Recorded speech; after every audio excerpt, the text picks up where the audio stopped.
আপনারা দেখছেন একুশে টেলিভিশন।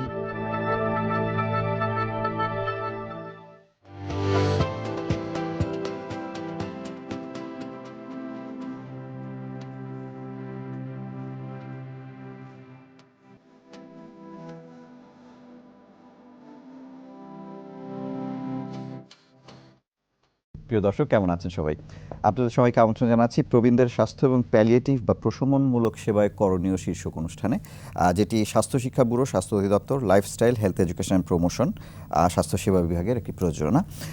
আজকে আমরা আসলে কথা বলবো আমাদের দেশে প্রবীণদের স্বাস্থ্যসেবা এবং প্যালিয়েটিভ কিংবা প্রশমনমূলক স্বাস্থ্যসেবা কিভাবে বাড়ানো যায় এবং কি কি করণীয় আছে সেগুলো নিয়ে। এই বিষয়ে কথা বলবার জন্য আমাদের সঙ্গে আজকে দুজন বিশিষ্ট অতিথি রয়েছেন। অধ্যাপক ডাক্তার কাজী তারিকুল ইসলাম, তিনি সভাপতি Bangladesh society of geriatric medicine, এবং আছেন অধ্যাপক ডক্টর মোহাম্মদ রোবেদ আমিন, তিনি মেডিসিনের অধ্যাপক এবং একই সঙ্গে line director, non communicable disease control program, স্বাস্থ্য অধিদপ্তর, স্বাস্থ্য মন্ত্রণালয়। আমি প্রথমে ডাক্তার কাজী তারিকুল ইসলাম আপনার কাছ থেকে শুরু করতে চাই। সেটা হচ্ছে যে আমরা জানি যে বাংলাদেশে এখন যারা প্রবীণ, অর্থাৎ আমরা যার 60 বছরের ঊর্ধ্বে আমরা যাদেরকে প্রবীণ বলে চিহ্নিত করছি, তাদের সংখ্যাটা বাড়ছে দিন দিন, যেহেতু আমাদের একটা গড় আয়ু বাড়ছে। তো ফলে এই যে প্রবীণ যে জনগোষ্ঠী, তাদের স্বাস্থ্যসেবা সমস্যাগুলো কি, সেটা আমি একটু প্রথমে আপনার কাছে জানতে চাই। আপনাকে অনেক ধন্যবাদ, ইটিভিকেও ধন্যবাদ, স্বাস্থ্য শিক্ষা ব্যুরো তারা যে এই বিশেষ আয়োজনটা করেছে। দেখুন, প্রবীণের সংখ্যা বাংলাদেশ সহ পৃথিবীর 50টি দেশে বাড়ছে, এবং সবচাইতে মানে খুব ভয়ঙ্কর খবর যেটা, যে বাংলাদেশের গড় আয়ু বাড়ার জন্য যেমন এটা হচ্ছে, তার পাশাপাশি এর বাংলাদেশের পজিশন এই 50-এর মধ্যে, 50টি দেশে যে অনেক বেশি প্রবীণ মানুষ, বাংলাদেশের পজিশন হচ্ছে তার মধ্যে 15তম। আর এশিয়ার মধ্যে 20টি দেশকে ধরা হয়, তার মধ্যে বাংলাদেশ ষষ্ঠ। তাহলে আমরা তো খুব বাজে জায়গায় আছি। এবং গত বছর, আগের বছর 2022 সালে বাংলাদেশ যে জায়গায় ছিল মানে প্রবীণ মানুষের সংখ্যায়, এটা 2050-এ এর দ্বিগুণের বেশি হবে। তাহলে আমরা যদি এখন প্রস্তুতি না নেই, তাহলে আমরা সামনের দিনগুলোকে কিভাবে সামলাবো? হাতে তো সময় আছে 25 বছর মাত্র। এক। 2 নম্বর হচ্ছে, আপনি যদি পুরাতন কথা চিন্তা করেন, আগে কিন্তু সামাজিক একটা বন্ধন ছিল, এখন কিন্তু পরিবার খানিকটা বিচ্ছিন্ন বা টুকরো টুকরো। বাবা মা আলাদা থাকে, সন্তানরা আলাদা থাকে। আগে যে যৌথ পরিবার ছিল, সেই যৌথ পরিবার নেই। টেক কেয়ার করার মতো মানুষ আগে যেটা ছিল, আগে পরিবার যে দায়িত্বটা নিত সেটা নেয়ার কিন্তু আর কেউ থাকছে না। এখন রাষ্ট্রকে এই দায়িত্ব অনেকটাই নিতে হবে, বেসরকারি কিছু খাতকে এই দায়িত্ব নিতে হবে।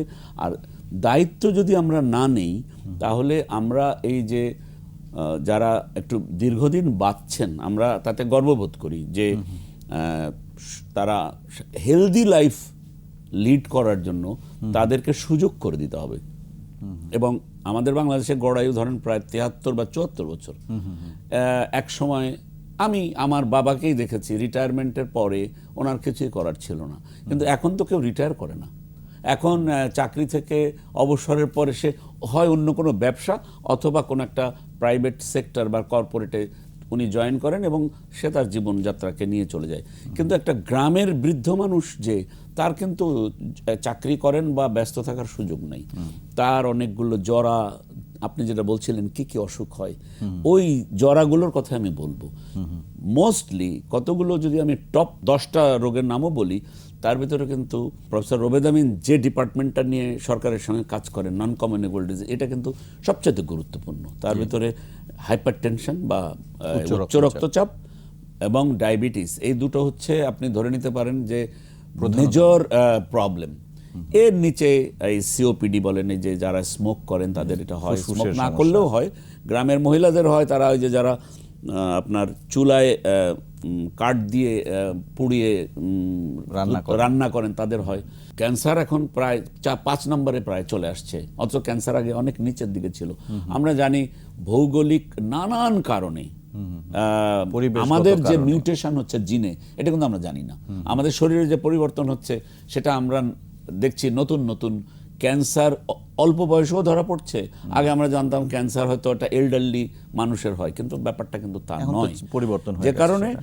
এগুলোই হচ্ছে মূল বার্ডেন। এটা হয়তো আপনি ধরে নিতে পারেন 85% আমাদের প্রবীণ এই জনগোষ্ঠীর প্রবীণদের এই সেবাটা কে দিবে, আজকে আলোচনায় যদি সেই জায়গাটা উঠে আসে আমি খুশি হব। জি। যদি ওই প্রসঙ্গ অবশ্যই আসে। আমরা মনে হয় এই জায়গাটা আমরা আজকে খোঁজার অবশ্যই চেষ্টা করব যে কে দেবেন এবং কিভাবে দিবেন।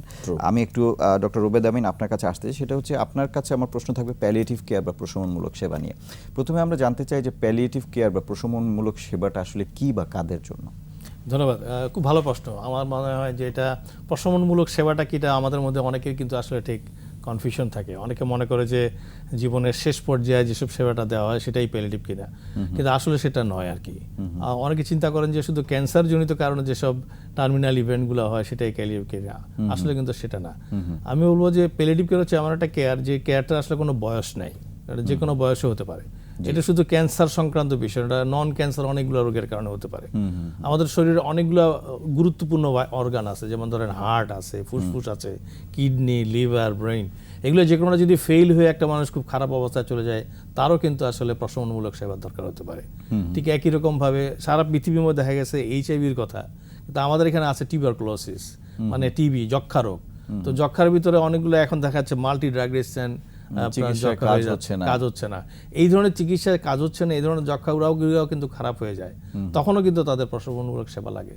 তো এটা আসলে একটা সেবা যেটা আসলে শুধু আমি বলবো যে ফিজিক্যাল সেবা না, এটার মধ্যে আপনার একটা ইমোশনাল সেবা থাকতে হবে, সাইকোসোশ্যাল একটা সেবা থাকতে হবে, মানে সামাজিক, মনোসামাজিক এবং ধর্মীয় এবং স্পিরিচুয়াল একটা সেবা থাকতে হবে। এই সেবাটা শুধুমাত্র টার্মিনাল ইলনেসে বলে কোনো কথা নেই। অনেক সময় লাইফ লঙ্গিং ইলনেস আছে, অথবা লাইফের শেষের দিকের ইলনেসগুলো ছাড়াও এটা শুরু করার দরকার হতে পারে। এবং বর্তমান সময় যেটা বলা হয় প্রশমনমূলক সেবাটা আসলে শেষে শুরু করতে হবে না, যখন আপনি আসলে ডায়াগনোসিস করবেন যে একটা অ্যাডভান্স কেস অফ ডিজিজ, তখন থেকে আসলে শুরু করতে হবে। মূলত রোগগুলোর যখন বেড়ে গেছে অথবা অ্যাডভান্সমূলক অবস্থার মধ্যে এসেছে, তখন থেকে সে যেটা শুরু হয়, এটা হচ্ছে প্যালিয়েটিভ কেয়ার। জি, অনেক ধন্যবাদ। আপনি খুব সুন্দর করে বললেন, কারণ হচ্ছে প্যালিয়েটিভ কেয়ার নিয়ে কিন্তু অনেকেরই মানে একটা কনফিউশন থাকে, যেটা আপনি বলছিলেন। এবারে আমি ডক্টর তারিকুল ইসলাম আপনার কাছে যেটা জানতে চাই সেটা হলো যে আমাদের দেশে, আপনি তো জেরিয়াট্রিক মেডিসিনের যে সোসাইটি সেটির সভাপতি, জেরিয়াট্রিক মেডিসিনের কি অবস্থা বাংলাদেশে, এবং কোন পর্যায়ে সেবাটা, জেরিয়াট্রিক মেডিসিনের যে সেবা বা সেই সেবাটা কোন পর্যায়ে আছে বাংলাদেশে, কতটুকু আছে এখন? খুবই একটা চমৎকার প্রশ্ন যে আমরা বাংলাদেশের একটা ভিন্নতা সারা বিশ্বের সাথে আছে এখনো। আমি জানি না ভবিষ্যতে হয়তো এটা কেটে যেতে পারে। বাংলাদেশ এখনো মনে করে 60 বছর হচ্ছে বার্ধক্য, সারা পৃথিবীতে 65, সারা পৃথিবীতে 65। তার মানে আপনি একটা মানুষ যদি সক্ষম থাকে, তাকে আপনি বলছেন যে না তুমি অক্ষম, প্রবীণ, সো তুমি প্রবীণ, তুমি ঘরে চলে যাও। সো যে জন্য বাংলাদেশ সরকার এখনো 59 বছরে হচ্ছে আমাদের রিটায়ারমেন্ট এজ। এই একই দেশে বিশ্ববিদ্যালয়ের শিক্ষকরা 65 বছর পর্যন্ত সার্ভিস দিচ্ছেন, কিন্তু সরকারি মেডিকেল কলেজের শিক্ষকরা বা ইউনিভার্সিটির শিক্ষকরা, বঙ্গবন্ধু মেডিকেল বিশ্ববিদ্যালয়ের শিক্ষকরা 65 বছর পর্যন্ত চাকরি করেন এবং তারা সক্ষম। তারা আমার সাথে আপনার সাথেই পাশ করেছেন, কিন্তু আপনি আমরা কিন্তু 59-এ রিটায়ার করছি, কারণ সরকারের নিয়মই তাই। তাহলে আমার মনে হয় যে এইটা একটা আমি পার্সোনালি মনে করি এটা গুরুত্বপূর্ণ জায়গা, যে আমি মানুষকে ইউটিলাইজ করতে পারি 65 পর্যন্ত। জি, এই জায়গাটা হওয়া উচিত। দৃশ্যত আমরা জেরিয়াট্রিক কেয়ার এটার জন্য এখনো কাজ করে যাচ্ছি, এবং ট্রুলি আমার বাম দিকে প্রফেসর রুবেদ আমিন বসে আছেন, উনি হেল্প করছেন আমাদের। কিভাবে? যেহেতু এটা নন কমিউনিকেবল ডিজিজ, একটু আগে বলছিলাম যে উচ্চ রক্তচাপ, ডায়াবেটিস, স্ট্রোক, হার্ট ডিজিজ, এগুলো তো সবই বয়সের অসুখ। ক্যান্সার 5 নম্বরে আমরা আনলাম, আরও অন্যান্য অসুখ। এই কাজগুলো সবই নন কমিউনিকেবল ডিজিজের একটা অংশ। তো এই জায়গাটায় যদি জেরিয়াট্রিক ইউনিট মেডিকেল কলেজে না থাকে, জি, তাহলে আমি টেলিভিশনে যত কথা বলি এর কোনো লাভ হবে না। আলটিমেটলি সবাই ইন্টারনাল মেডিসিনের কাছে যাবে। উনি হয়তো জেরিয়াট্রিশিয়ান নন, উনি চিকিৎসা দিবেন একজন অন্য বয়স্ক মানুষের চেয়ে। জেরিয়াট্রিক পিপলের কিন্তু আদার কোমরবিডিটিসগুলো থাকে। আমি একটা উদাহরণ দিই, যেমন অস্টিওপোরোসিসের জন্য হয়তো সে ভাববে যে আমি আরেকজনের কাছে যায়, আইদার এন্ডোক্রাইনোলজিস্ট অথবা একজন সে হাড্ডিটা ভেঙে গেল, ফ্রাজাইল হয়ে যায় তো খুব, হাড্ডি ভেঙে গেল, সে চলে গেল অর্থোপেডিক্সের কাছে।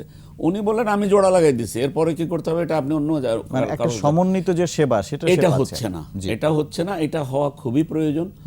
বাংলাদেশ সরকার আমার জানা মতে, আমি একটা মিটিংয়ে ছিলাম, বাংলাদেশ সরকার একটা ইনস্টিটিউট করতে চায়, এটা কেরানীগঞ্জে, জমি অধিগ্রহণ হয়তো হয়ে গেছে, একটা মিটিংও হয়েছে, এবং এখানে জেরিয়াট্রিক এবং ফিজিক্যাল মেডিসিন, কারণ এদের তো নানান ধরনের ফিজিক্যাল ডিসএবিলিটি থাকে, সেই জন্য ফিজিক্যাল মেডিসিনকে ইনকর্পোরেট করে এটা করা হচ্ছে।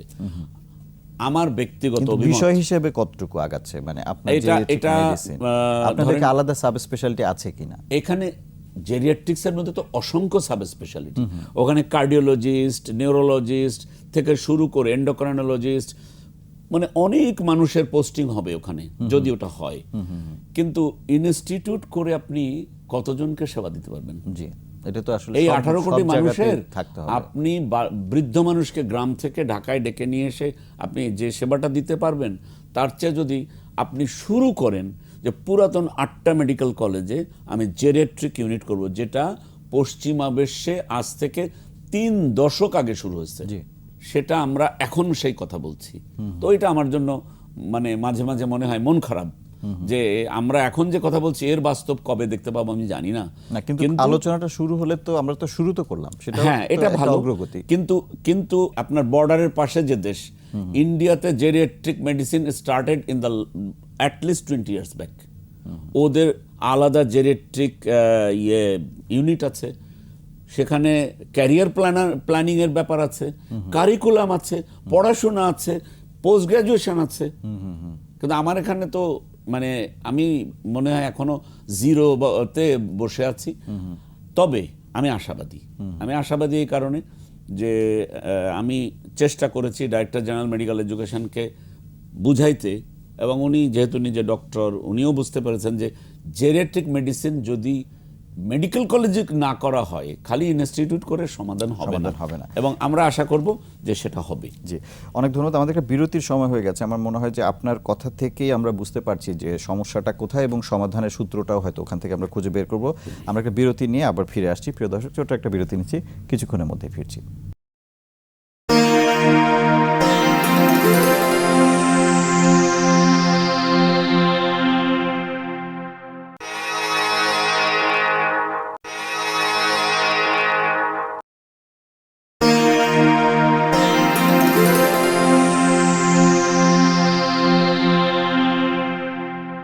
প্রিয় দর্শক, বিরতির পর আবার ফিরে আসলাম। আমরা আজকে কথা বলছি প্রশমনমূলক সেবা এবং প্রবীণদের স্বাস্থ্য সেবা নিয়ে। আমাদের সঙ্গে আছেন অধ্যাপক ডাক্তার কাজী তারিকুল ইসলাম এবং অধ্যাপক ডক্টর মোহাম্মদ রুবেদ আমিন। বিরতির আগে আমরা ডক্টর তারিকুল ইসলামের কাছ থেকে শুনছিলাম, এবারে ডক্টর রুবেদ আমিন আপনার কাছে আসতে চাই। সেটা হচ্ছে যে একই প্রশ্ন, যে প্রশমনমূলক বা প্যালিয়েটিভ কেয়ারের অবস্থা বাংলাদেশে এখন কি পর্যায়ে আছে, সেটা প্রথমে আমরা একটু জেনে নিই। আমরা দেখেন আমাদের যে প্রশমনমূলক যে সেবা, এটা আসলে শুরু হয়েছিল 2003-এর মধ্যে, মানে একটা আইডিয়ার মাধ্যমে এটা শুরু হয়। এটা বঙ্গবন্ধু শেখ মুজিব মেডিকেল ইউনিভার্সিটি একটা ইনস্টিটিউশন থেকে এটা কিন্তু স্টার্ট হয়, সরকারি কোনো পদক্ষেপ থেকে কিন্তু শুরু ছিল না। 2006 সালে প্রথম থেকে একটা প্ল্যান হয়, অল্প কিছু ট্রেনিং নেয়, 3 জন ডাক্তার 5 জন নার্সকে ট্রেনিং দেওয়া হয়। তখন একটা অর্ডার করা হয় সোসাইটি থেকে 2006-07 দিকে যে আউটডোর ওনার একটা সার্ভিস শুরু করবেন। পরে 2টা বেড ওনারা পান 2008 সালে, এবং ধীরে ধীরে ওই আপনার ইউনিভার্সিটিতেই। পরে ওনারা একটা প্যালিয়েটিভ মেডিসিন ডিপার্টমেন্ট তৈরি করেন, এটা ইন্টারনাল মেডিসিনের আন্ডারে উইংয়ে চলে আসে, এবং তখন থেকে ওনাদের আসলে সেবাগুলো শুরু হয়।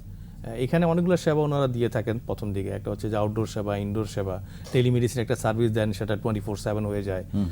কমিউনিটিতে গিয়ে ওনারা তখন একটা প্রজেক্ট নেন, কুড়িলে একটা প্রজেক্ট ওনারা করেন, পরবর্তীতে নারায়ণগঞ্জে একটা প্রজেক্ট করেন, এগুলোর নাম দেওয়া হয় কম্প্যাশনেট কুড়িল, কম্প্যাশনেট নারায়ণগঞ্জ। এই সেবাগুলো কিন্তু এখনো প্রজেক্ট আকারে চলছে। এটা ছাড়া হোম সার্ভিস একটা ছিল ওনাদের, এখনো সেটা আছে, এবং গত 13 বছর থেকে ওনারা হোম সার্ভিস দিয়ে যাচ্ছেন। তো এই যে সার্ভিসগুলো ওনারা দিচ্ছেন, এর মাধ্যমে ওনারা আরও যেটা করার চেষ্টা করেছেন যে আপনি যদি প্যালিয়েটিভ একটা স্পেশালিটি হয় তাহলে তার একটা কোর্স শুরু করতে হবে। তো সেটাও শুরু হয়েছে 2015 সাল থেকে। প্যালিয়েটিভ শুধুমাত্র বঙ্গবন্ধু শেখ মুজিব মেডিকেল ইউনিভার্সিটিতে কোর্সটা আছে, অন্য কোথাও নেই। তো এইভাবে যখন চলছিল আর কি, চলার মাঝখানে যেটা হলো যে ওনারা দেখতে চাচ্ছিলেন যে ওনারা কাভার দিতে পারবেন কিনা। কিন্তু যেটা চ্যালেঞ্জটা ছিল আসলে সারা বাংলাদেশ ব্যাপী আসলে একটা ইনস্টিটিউশন বেয়ে সার্ভিস দেওয়াটা সম্ভব না। তো সেই জন্য তখন ওনারা গভর্নমেন্টের সঙ্গে যোগাযোগ করেন, গভর্নমেন্টে কিন্তু প্রথম দিকে আপনার থার্ড যে আপনার সেক্টর প্রোগ্রাম তখন পর্যন্ত কিন্তু এগুলা ছিল না, মানে এটা অন্তর্ভুক্ত হয়নি। অন্তর্ভুক্ত হয় 2017 সালে এসে যখন আলোচনা হয় তখন একটা কম্পোনেন্ট হিসেবে নন কমিউনিকেবল, যেখানে আমি কাজ করি, অসংক্রামক রোগ নিয়ন্ত্রণ কর্মসূচি, তার মধ্যে একটা কম্পোনেন্ট থাকে প্যালিয়েটিভ কেয়ার অথবা প্রশমনমূলক সেবা। জি। তো তখন থেকে সরকার আসলে তাদের সঙ্গে বসে চিন্তা করছেন যে কি করা যাবে, যে মডেলটা কমিউনিটিতে আছে এটাকে কিভাবে এক্সপান্ড করা যায়, এটা চিন্তা ভাবনা চলছে। তো সেই জন্য একটা পাইলটিং হচ্ছে, এটা হচ্ছে বন্দর উপজেলা স্বাস্থ্য কমপ্লেক্স নারায়ণগঞ্জে। সেখানে সরকারি উদ্যোগে আমাদের মাধ্যমে যে ওইখানে যে ফ্যাসিলিটি আছে সেই ফ্যাসিলিটির মাধ্যমে যে সব রোগীগুলো আসবেন তাদের প্রশমনমূলক অথবা প্যালিয়েটিভ কেয়ার সার্ভিসটা দেওয়া হবে। এটা হচ্ছে একটা। আরেকটা হচ্ছে যে যে জিনিসগুলো সরকার বিশ্ববিদ্যালয়ের বাইরে আর কোথায় কোথায় আছে আসলে? একটা হলো কুড়িলে একটা প্রজেক্ট আছে, এটাতেও সরকার আমাদের তরফ থেকে আমরা গিয়ে দেখে আসছি। এখন আমরা চিন্তা ভাবনা করছি এটাকে কিভাবে সরকারিকরণ করা যায় এবং পরে আমরা কিভাবে স্কেল করব। বন্দরে একটা আছে, আর নারায়ণগঞ্জে একটা কমিউনিটি সার্ভিস আছে ওদের শহরে, সেটা এই আপাতত এই পাইলটিংগুলো চলছে এবং পাইলটিংগুলো যদি অনেক বেশি সাকসেসফুল আমরা দেখতে পারি তখন আমরা হয়তো স্কেল আউট করব। আরেকটা গুরুত্বপূর্ণ বিষয় বলি, একটা হচ্ছে দেখেন আমাদের তো সবারই একটা লক্ষ্য আছে এখনকার সময় রাষ্ট্রের, যে তারা আসলে একটা টেকসই উন্নয়ন অথবা এসডিজি টার্গেট করবে। তো এসডিজি টার্গেটের মধ্যে দেখবেন যে ওরা বলেছে যে কম্প্রিহেন্সিভ পেশেন্ট কেয়ারের কথা। তো ওখানে 5টা কম্পোনেন্ট বলছে, আপনি প্রমোশন করেন, প্রিভেনশন করেন, কিউরেটিভ ম্যানেজমেন্ট করেন, রিহ্যাবিলিটেশন করেন, পঞ্চম কম্পোনেন্টটা রাখা হয়েছে কিন্তু প্যালিয়েটিভ কেয়ার।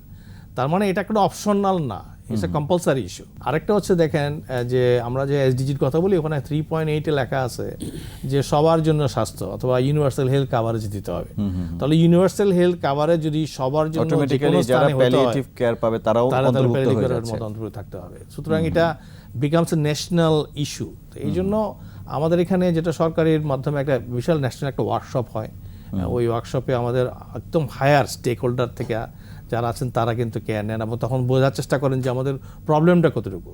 তো প্রবলেমটার ভিতরে আমি বলি ল্যান্সেট কমিশনের একটা রিপোর্ট ছিল 2018 সালে যে প্রায় 6,69,000 মানুষের প্যালিয়েটিভ কেয়ার দরকার হবে বাংলাদেশে। এর মধ্যে 29,000 হচ্ছে শিশু, 6,69,000 এক্স্যাক্টলি। এবং এর মধ্যে 4 লক্ষ আছে যারা একেবারে মরণ্যপ্রাণ, মানে তারা ডিসেন্ডেন্ট বলা হচ্ছে, আবার নন ডিসেন্ডেন্ট তাদের এন্ড অফ লাইফ কেয়ার, মানে হসপিস যাদের প্রয়োজন হচ্ছে। তাহলে দেখেন প্রবলেমটা অনেক বড় এবং এই প্রবলেমটাকে যদি আপনি অ্যাড্রেস করতে চান, আমরা বলবো যে আমরা সরকারের তরফ থেকে যেটা বলার চেষ্টা করছি যে শুধু ফেসিলিটি বা হাসপাতাল বেস সার্ভিস হলে আসলে প্যালিয়েটিভ কেয়ার সম্ভব না।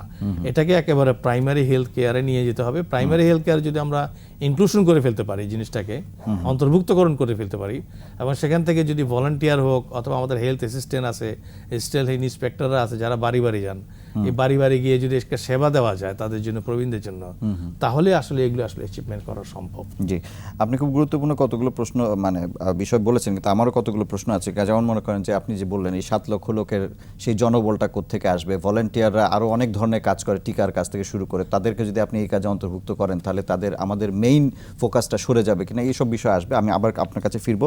ডক্টর কাজী তারিকুল ইসলাম, আপনার কাছে আসে আবার একটু প্রবীণদের নিয়ে। সেটা হচ্ছে যে আপনি সমস্যাটা কি অবস্থায় আছে বা আমরা কোথায় আছি সেটা বললেন। এখন উত্তরণের পথটা কি? আপনি তো জেনেটিক মেডিসিন সোসাইটির সভাপতি, আপনাদের কোনো পরিকল্পনা আছে কিনা বা আপনাদের সাথে সরকারের কোনো সেই ধরনের পরিকল্পনা, কিভাবে আপনারা আগাতে চাচ্ছেন? দেখেন, একটা সোসাইটিতে যে পরিস্থিতি থাকে তার উপরে ডিমান্ড করে পরিপ্রেক্ষিতে, হ্যাঁ, এই পরিপ্রেক্ষিতে সোসাইটিটা তৈরি হয়েছে। যেমন আমরা ডক্টরদের জন্য ইনিশিয়ালি একটা খুবই ছোট বই, যেটা আবারও রবেদ আমিনকে ধন্যবাদ দিতে হয় যে উনি ওনার দপ্তর থেকে বইটা পাবলিশ করে আমাদের অনেকটা গাইডলাইনের মতো সর্ট অফ, যে বেসিক, একদম খুবই বেসিক, যে এই জিনিসগুলো, এই রোগ, এই লক্ষণ এবং এনাদেরকে এভাবে চিকিৎসার একটা গাইডলাইন দেওয়া। সেটা খুব ওয়েল ডিস্ট্রিবিউটেড হয়েছে এটা আমি বলবো না, কিন্তু আমরা এটা আমাদের তরফ থেকে, এটা আপনি বলছিলেন আমরা কি করছি, এটা আমাদের ফার্স্ট স্টেপ।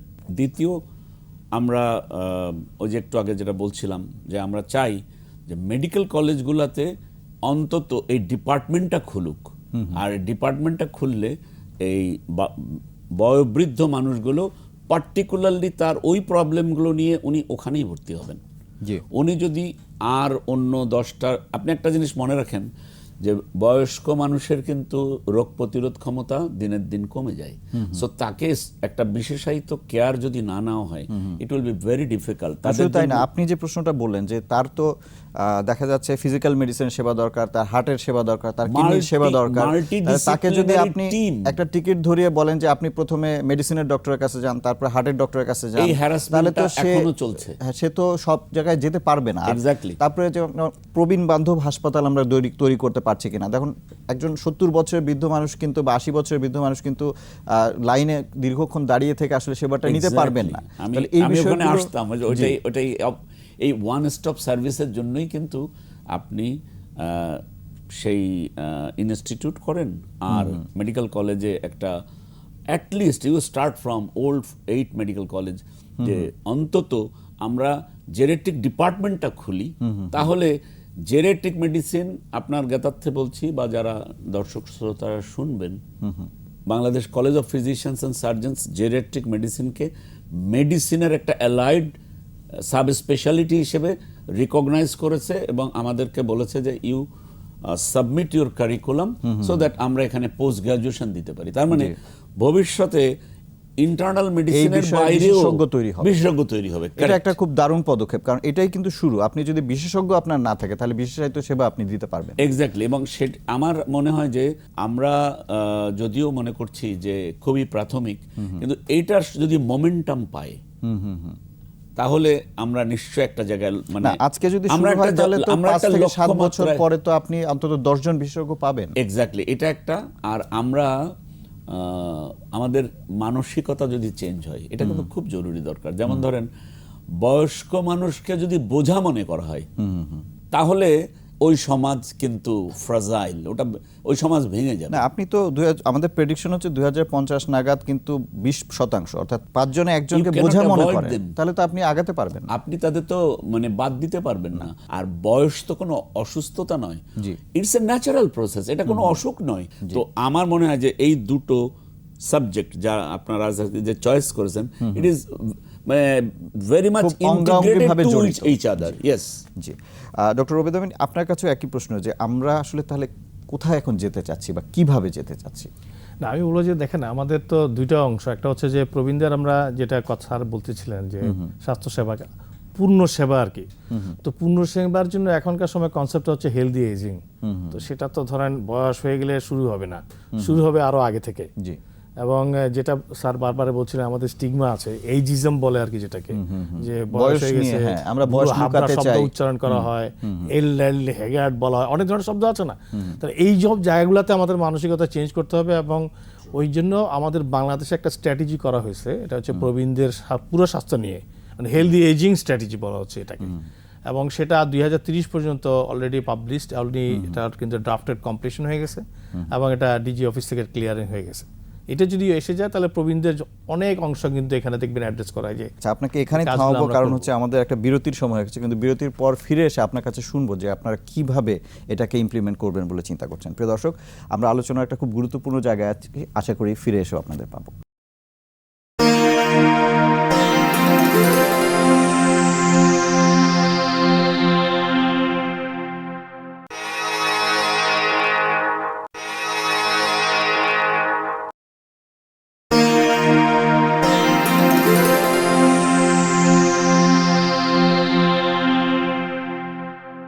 প্রিয় দর্শক, আরেকবার স্বাগত জানাচ্ছি। আজকে আমরা কথা বলছিলাম প্রবীণদের সেবা এবং প্রশমনমূলক বা প্যালিয়েটিভ কেয়ার নিয়ে। আমাদের সঙ্গে দুজন বিশিষ্ট অতিথি রয়েছেন, অধ্যাপক ডাক্তার কাজী তারিকুল ইসলাম এবং অধ্যাপক ডাক্তার মোহাম্মদ ওবেদ আমিন। বিরতির আগে ডক্টর ওবেদ আমিন, আপনার সাথে কথা হচ্ছিল, আমি আবারও আপনার কাছেই ফিরে আসতে চাই। সেটা হচ্ছে যে প্যালিয়েটিভ কেয়ার নিয়ে আমরা কথা বলছিলাম। প্যালিয়েটিভ কেয়ারে সরকারি পর্যায়ে আপনারা কিভাবে সেবাটাকে বাড়াতে চাচ্ছেন, এবং আপনি যেটা বলছিলেন যে এই সেবাটা আসলে ইনস্টিটিউট ভিত্তিক বা হাসপাতাল কেন্দ্রিক হবে না, এটাকে আসলে কমিউনিটি বা জনগণের দোরগোড়ায় নিয়ে যেতে হবে, সেটা আপনাদের প্ল্যানটা কি? আমি বলবো যে দেখেন আমাদের যে প্রশমনমূলক সেবা এটা দিতে গেলে একটা হচ্ছে আমাদের ফ্যাসিলিটি, ওটাকে রেডিনেস করতে হবে। তো আমাদের ফ্যাসিলিটি রেডিনেসটা আমরা আগে করব। আমরা এখন যেটা করার চেষ্টা করছি যে আমাদের যে হিউম্যান রিসোর্সগুলোকে অনেক বেশি ক্যাপাসিটি, খুব গুরুত্বপূর্ণ যে ডক্টর, নার্স, অন্যান্য ওয়ার্কার, হেলথ ওয়ার্কার, তাদেরকে আমরা এখন ট্রেনিং দিচ্ছি। ওই ট্রেনিংটা আমরা কিন্তু দিচ্ছি আপনার বঙ্গবন্ধু শেখ মুজিব মেডিকেল ইউনিভার্সিটির প্যালিয়েটিভ মেডিসিন ডিপার্টমেন্টে। মানে মতি রহমান সাহেব ওনাদের পুরো টিম আছেন, তারা কিন্তু তাদের তত্ত্বাবধানে বেসিক সেবাটা শিখাচ্ছেন এখন। এটা এক্সটেন্সিভ ট্রেনিং না, কিন্তু বেসিক পোর্শনটা দিয়ে আমরা আমাদের উপজেলা লেভেলে ডাক্তার, নার্স থেকে শুরু করে প্রফেশন থেকে আমরা রেডি করতেছি। এটা হচ্ছে একটা অংশ। আমাদের গাইডলাইন তৈরি করা আছে, ট্রেনিং মডিউল তৈরি করা আছে, যাতে এখানে কোনো গ্যাপ না থাকে। এই জায়গার মাধ্যমে কিন্তু হচ্ছে বাংলায় তৈরি করা, ইংরেজিতে তৈরি করা। এটা ধরেন গত 2-3 বছরে আমরা কিন্তু তৈরি করেছি। আরেকটা হচ্ছে যে ওই ফ্যাসিলিটিগুলো রেডিনেস করার জন্য যে স্টাডি করা দরকার, সেই স্টাডিটা আমরা গত বছর সম্পন্ন করি। আমরা দেখতে চাই কোথায় কতটুকু লাগবে না লাগবে, কি অবস্থায় আছে এবং কি অবস্থায় আছে, কি যুক্ত করতে হবে। এবং সেখানে আমরা অনেক বড় গ্যাপ দেখতে পেয়েছি। নলেজেরও আমরা মানুষজনে অ্যাওয়ারনেসের অ্যাক্টিভিটির অনেক বড় গ্যাপ দেখতে পেয়েছি। এবং শুধু সেটাও না, পলিসি মেকার থেকে শুরু করে অন্যদের ক্ষেত্রেও আমরা কিন্তু একটা গ্যাপ দেখেছি। তো আমরা যেটা এখন করছি যে বড় বড় ডিভিশনগুলোতে পেরিয়ডিক পেয়ার একবার ওয়ার্কশপ করে পলিসি লেভেলে যারা আছে তাদেরকে একটু ওরিয়েন্টেশন করার চেষ্টা করছি। আর ট্রেনিং প্রোগ্রামটা আমরা এখন দিচ্ছি। যদি ফ্যাসিলিটিগুলো ডেভেলপমেন্ট হয়ে যায়, আমাদের উদ্দেশ্য হচ্ছে আমরা পেরিয়ডিক কেয়ারটাকে প্রাইমারি হেলথ কেয়ারে ইনক্লুশন করব। প্রাইমারি হেলথ কেয়ার কিন্তু কমিউনিটিতে দিচ্ছে, আপনাদের ইউনিয়ন সাব সেন্টার আছে এবং উপজেলা স্বাস্থ্য কমপ্লেক্স। এখন তো আপনি এনসিডি কর্নার উপজেলা স্বাস্থ্য এবং এনসিডি কর্নার আছে। জি, তো এনসিডি কর্নার বেস করে আমরা ফ্যাসিলিটিটাকে আমরা দিতে পারবো। আর গভর্নমেন্ট দেখবেন যে সামনে অনেক রিক্রুটমেন্ট করবে। এখন তো ডাক্তার, নার্সদের রিক্রুটমেন্ট অলমোস্ট অনেক হয়ে গেছে, সামনে এটা চলমান থাকবে। কিন্তু তার নিচে যে প্যারা প্রফেশনাল ওনারা আছেন, তাদের কিন্তু অনেক দিন থেকে গ্যাপ ছিল। জি, যেমন বিশেষ করে আপনি যে হেলথ অ্যাসিস্ট্যান্ট বা হেলথ ভলান্টিয়ারদের কথা বলছেন, এমনি কিন্তু তারা ওভারবার্ডেন, কারণ তাদেরকে অনেকগুলো গুরুত্বপূর্ণ কাজ, টিকা থেকে শুরু করে অ্যান্টিনেটাল চেকআপ থেকে শুরু করে অনেকগুলো কাজ তারা করছেন। এবং তাদেরকে আপনি হয়তো নতুন করে বললে তারা হয়তো করবে, কিন্তু তখন দেখা যাবে যে কনসেন্ট্রেশনটা কমে যাচ্ছে। তখন দেখা যাচ্ছে টিকার মতো কাজ, যেটা খুবই প্রাইমারি একটা টার্গেট গভর্নমেন্টের বা সবার আমাদের স্বাস্থ্য সেবার জন্য, সেটা কোয়ালিটি কম্প্রোমাইজ হয়ে যাবে। তার মানে তার নতুন নতুন লোক দরকার সেখানে। এক্স্যাক্টলি, ওই নতুন লোকগুলো নেওয়ার ব্যাপারে কিন্তু সরকারের কিছু উদ্যোগ আছে। আপনি দেখবেন যে ভেরি রিসেন্টলি কিন্তু হেলথ অ্যাসিস্ট্যান্টের একটা নিয়োগ পদ্ধতি শুরু হয়েছে সমস্ত ডিভিশন, যেটা বহু বছর ধরে বন্ধ ছিল, অনেকদিন পর ছিল, 12 বছর। এবং নতুন যখন সেক্টর প্রোগ্রামে যাবে তখন কিন্তু অনেক লোক আসবে। এটা মনিটরিং অফিসাররা আসবে, কমিউনিটি ক্লিনিকে অতিরিক্ত লোক দেওয়ার কথা বলা হচ্ছে। আবার হেলথ অ্যাসিস্ট্যান্ট থেকে শুরু করে যারা, তাদের কিন্তু 2 দিন কমিউনিটি ক্লিনিকে সার্ভিস দেওয়ার কথা, 2 দিন আপনার কমিউনিটিতে যাওয়ার কথা। তাহলে ডিস্ট্রিবিউশন করা যাবে কাজগুলো যদি আপনি কিছু লোক রাখেন। তখন আপনি ধরেন আমাদের অসংক্রামক রোগ সংক্রান্ত বিষয়ের জন্য কেউ 1-2 জন যদি ডেজিগনেটেড হয়ে যায়, মাল্টিপারপাস ভলান্টিয়ার নেওয়া হয়েছে আপনার 100টা উপজেলায়, ওদেরকে তো আপনি ইউটিলাইজ করতে পারবেন। তারা তো বাড়ি বাড়ি কাজে ব্যবহার করা যায়। এই জন্য আমরা বলছি আপনি হোম কেয়ার দিতে হবে, কিন্তু কারণ সবগুলা মানুষকে আপনি হাসপাতালে নিয়ে আনতে পারবেন না। ওনাদেরকে আপনি হাসপাতালে আনাটাই তো কঠিন, যারা একদমই বেড বাউন্ড। আপনি ইমার্জেন্সি সিচুয়েশনে নিয়ে আসেন, সমস্যা নাই, কিন্তু তাদের তো যারা পেলিয়েটিভ কেয়ার লাগবে অথবা এন্ড অফ টার্মিনাল রেগুলার যে সেবাগুলো, সেটা তাকে বাড়িতেই দিতে হবে। তো এই জন্য আমি বলতেছিলাম যে আমাদের এই ভলান্টিয়ার সার্ভিস যেগুলো আছে, এটা পাশাপাশি একদম রেগুলার ভলান্টিয়ার সার্ভিস দেখবেন যে থাইল্যান্ড থেকে শুরু করে অন্য জায়গাতে ওখানকার লোকাল যেসব ইয়াঙ্গার গ্রুপ আছে তাদেরকে ওরা মোটিভেট করে নিয়ে আসছে।